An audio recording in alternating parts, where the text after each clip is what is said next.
All right, I'd like to welcome you to this edition of In the Conference Room with Mark S. Lee. I want you to sit back and relax and enjoy the conversation here in the Motor City. Now, we normally have a business conversation, as you know, with leaders from across Detroit, the great state of Michigan, across the country as well. But I'm going to deviate because we got the hottest story in the country, and I have two very special guests who can help me unpack what's happening with our beloved football team, the Detroit Lions. And I'm so pleased to welcome into the conference room Mr. Marc Spindler, and also he played for the Lions, a former Detroit Lion. And Mr. Larry Lee, affectionately know him as Fuzz, as we have the same last name. And Larry also played for the Lions, was in the front office as well. So, Mark and Larry, thanks for joining me in the conference room. How you doing? Doing excellent. Doing Great, excellent. man. Thanks for having us. Absolutely. So good to have you both. And so let's just start with the obvious. We know that the Lions are certainly one of the hottest teams in the NFL. Some people are now calling them America's team. And before we begin to unpack this weekend's game against the Washington Commanders, of course, I want to kind of take a slightly different tack. You both played for the franchise. You both had successful careers. But let's talk about what's changed. I mean, let's talk about the culture of the organization. Interesting article in the paper the last 2 or 3 days talking about the cultural shift from your playing days to today. What have you noticed to be the most significant changes within the organization? Go ahead, Mark. Well, I think it's a mindset. You know, when you go back and you look in the early 1990s when I was there, when Larry was there, we had started to build something that was very special, very good. Not only from a player's perspective, but from a culture perspective. And unfortunately, as things started to change by the late '90s, there was a shift in front office, and I believe that shift really led to the demise for many years for Detroit, for the football team, for the program, which led to the demise of all the fans. And here, fans are not they're not dumb. They get sick and tired of being sick and tired. And they finally got to the point where they voiced their opinion. They voiced what they felt. And eventually someone stepped up to the front and said, look, we're done with this. We're going to move forward. We're going to put winning as a premium. We're going to get back to not only where we were before, we're going to take it to the next level. And look, with the amount of money that you have available to spend today, it's not hard to change things around as long as everyone is committed and as long as they have a great leader. And I think the leadership team in that Ford administration finally figured out we need to put winning at the forefront and the premium, and thus started to change. I think Larry could probably get a little bit more in depth Sure. behind the scenes of how that happened, but eventually people just got sick and tired of being sick and tired. And Larry, you obviously played for the team as well, but you were also in the front office. Kind of give us your perspective on the evolution of what we're seeing as in the 2025 edition of Detroit Lions versus a few years ago. Well, I think that the Fords, Sheila and company has gotten it right when it comes to the culture. Dan Campbell has assembled a coaching staff that are with a lot of diversity, also former players. And I'm a big former player advocate. Uh, you know, uh, we nothing against guys that never played the game, but guys that have played the game, they can relate and they can talk to the current players in a manner and get respect from them that some others can't. And then secondly, I was kind of behind the scenes on the tutoring of Brad Holmes. When the Lions were looking for a new general manager, I was a member of the Fritz Pollard Alliance, that advocates the minority hiring and kind of just overlooks the minority hiring for the league. And man, Brad Holmes stood out like a sore thumb. He's a solid guy, and what I like about him that I think is best for our team is he's humble Hmm. and he interacts with everyone in the organization, from the staff to the players to the front office, the rest of the staff, to the ownership in a major way. If you look at some of those clips of him from the draft and everything, he's not afraid to let his feelings show, and he's hyper, and that's all great because as Mark stated, we have not been like that out there since the '90s when we were all out there. Yeah. We had a upstairs downstairs relationship that was real cool. Players could come upstairs and talk to Ron Hughes, Kevin Colbert, myself back in the day, and we were there for them, and vice versa. And it was a better family relationship, and I think they're finally back to that atmosphere out there right now. And I think, if you read the article, it talks about what you just emphasized, that family situation. It kind of seems like when Sheila Ford kind of took over the ownership, what she acknowledged early on was that there were some silos within the organization where Allen Park wasn't necessarily communicating with Ford Field, for example, according to the accounts. And so, Mark, from your perspective as a player, talk about the importance of that cohesion that you're seeing at the leadership level within the organization. So you're a player. In other words, you're a player. Did you sense when there was not that sense of communication or that level of collaboration?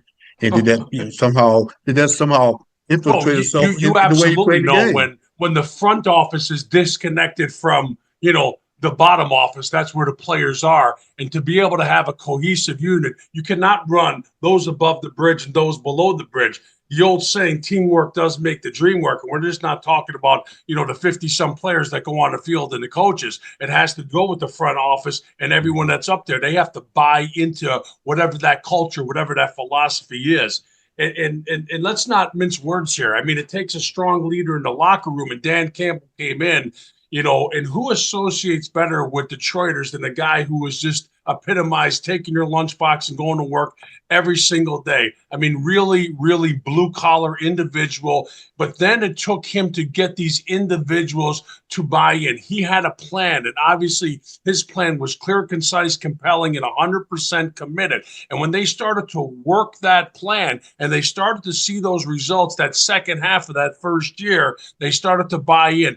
And then it became contagious within that locker room. And all of a sudden, you start to hold each one of yourselves accountable, which then feeds up to the front office where they're holding you accountable, but you're holding them accountable. They go out and get the players. Then the players have to do their jobs. The coaches have to coach the players. And then the players say, well, look, we need more players. And what do? They go out and they get better players. So teamwork does make the dream work.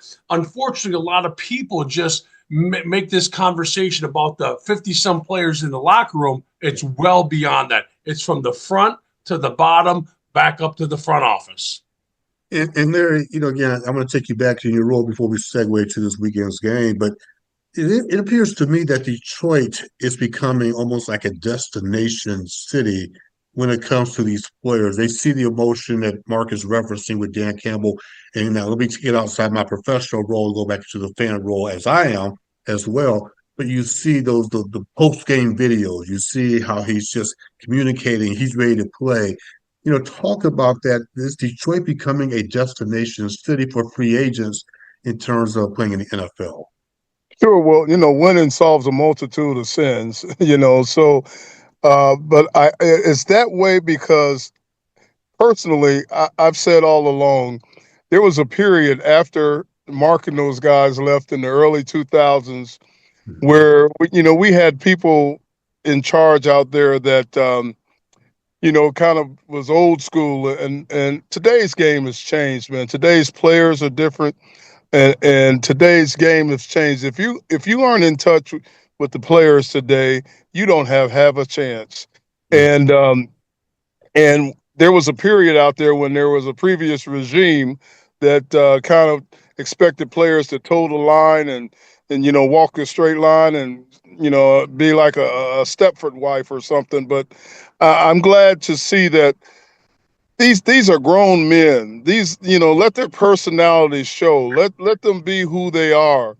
And I didn't see a lot of that after our regime and for several years out there. Now they're back to colorful players and guys with what am I trying to say? Guys with personalities, and they're letting them show, and it's all coming together. That's a part of the equation as well.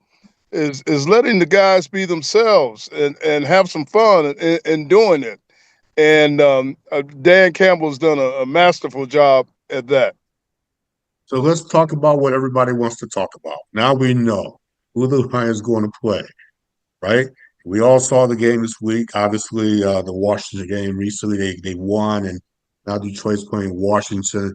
All right, Mark, I'm gonna come back over to you. What can we expect this weekend? Now it seems like Washington is the team du jour. You know, the young, fresh quarterback, right? So basically, based on media reports, everybody's excited about Washington. All right, what can you expect to see? And tell me what can we expect Well, this weekend between here's the Detroit good and news. The Washington? Detroit Lions have a complete understanding that anyone can win on any given Sunday, but they also had a week to get a little bit healthy, which is always fantastic this time of the year. And they have the guy that can keep them grounded and raise their level, that being Dan Campbell.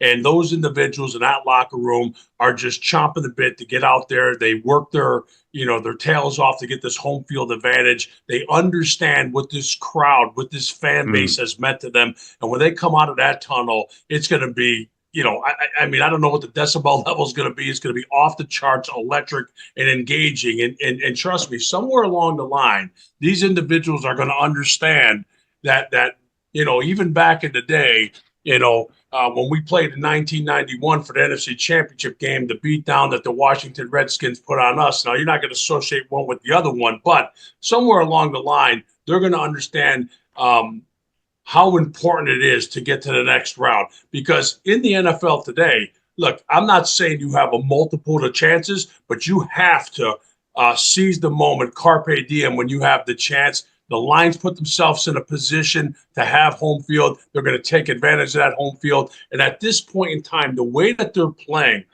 bias aside, they are unbeatable. They are unbeatable. They play the way they're capable of. There's no one out there that could beat them. And with this crowd behind them, we don't have to worry about away until they get to the Super Bowl. But home or away, this crowd follows them. This crowd believes in them, and this crowd will raise their level of play. Make no mistake about it. Larry, we're hearing about this young, fantastic quarterback, Jaden Daniels. He's a mobile quarterback. You know, the Lions have a challenge with these young mobile quarterbacks. Number one. Number two, now we're hearing there's no pressure on Washington. All the pressure's on Detroit. They're already 8 or 9 point, favorites going into this weekend's game.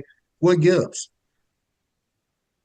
What gives? I think Mark said it splendidly, man. The Lions are well built all the way around. They've had some defensive injuries, but the time off and they look like they're healing and getting some guys back, and I think Aaron Glenn has done a great job at, even though the talent has been depleted a little bit because of injuries. He's found a way to still be aggressive, found a way to still get them bought in, and bringing new guys in, keeping it simple enough for them to make an immediate impact. So I think they got it all together, man. I agree with Mark 1,000%. They got it all together.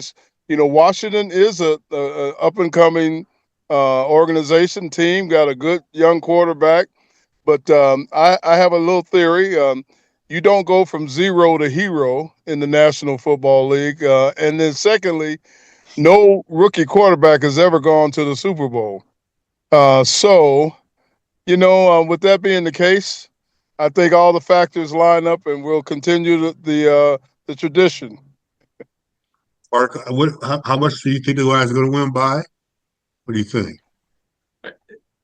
I think the good news is that Lions have an understanding who Jaden Daniels is, and that goes against him because they're going to prepare for that, and so they will not have a lull. They'll be cocked, locked, ready to rock. I do not see the Lions not being able to put 30 without not being able to put 35 points on the board, but understanding that quarterback has the ability to create some things. 35-21, something like that. 35-21. Larry, what do you think?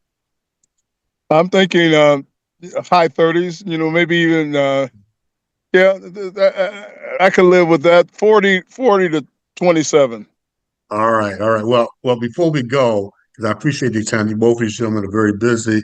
If you notice, Mark Spindler is wearing the Notre Dame hat. Now, there's a reason. We know there's a national championship game on the horizon, but I'm going to turn it over to him to say, what is that special connection to the Fighting Irish?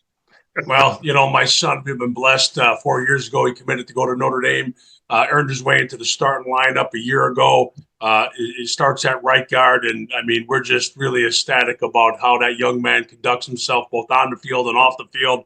And you look at the national championship, this championship is really, in one sense, no different than an NFL championship now. In the back of the day, all you did was, I don't want to say all you did, but you played your season. The rankings dictated you went to the Orange Bowl or the Sugar Bowl, and then you played, in one of those games for the national championship. Well, this team won a playoff game. They won the Sugar Bowl. They won the Orange Bowl, and now they're playing. So they're playing like a 17-game season. So it's a real championship. It's a real pleasure. It's a real honor to be able to support him, to watch this team, watch these young men go out and compete.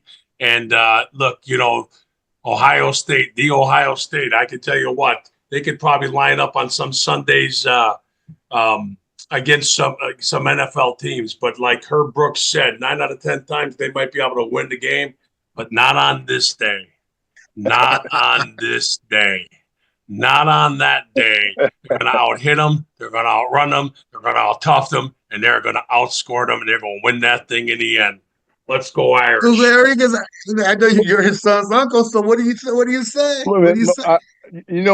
I got to tell you, I'm born and raised Buckeye. I'm a Dayton, Ohio boy, born and raised. But man, like I said, to show you how we're talking about the downstairs, upstairs of the Lions. Mark and that crew, Lomas Brown, and all the guys that went to the championship game and everything. I consider them like my little brothers. Look at us to this day. We're still close. Rocco's like a nephew to me. There's some behind the scenes things that Lomas Brown and Mark Spindler and we kind of do some workouts together. I haven't been around in a while, but we do some workouts together. So, and then Marcus Freeman, the coach, is from Dayton, Ohio, my hometown. So I know the big bad Ohio State University. I was a defector in 1977 when they recruited me, and Woody Hayes lived in my high school to try to get me to go there, and I didn't go there. I went to UCLA, so I'm still a defector, and I'm pulling for Notre Dame. Let's go Irish. Appreciate it, Larry. It's going to be a good one. Well, on that note, let's hope for a great game Monday night between Notre Dame and Ohio State. Mark, congratulations to you and your son. And I appreciate both of you joining me in the conference room. For all of you tuning in, I want to thank you all for tuning in. I wish you all make it a great day, make it a great week. Don't forget to watch that big playoff game in downtown Detroit this weekend. And Mark, to your point, I believe the decibel level last year at Ford Field hit over 130.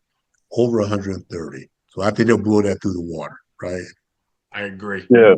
All right. What do you think, Mark? Because your prediction for the Lions in Washington, I'm yes, going sir. to take the Lions by 10. I want to say 41-31.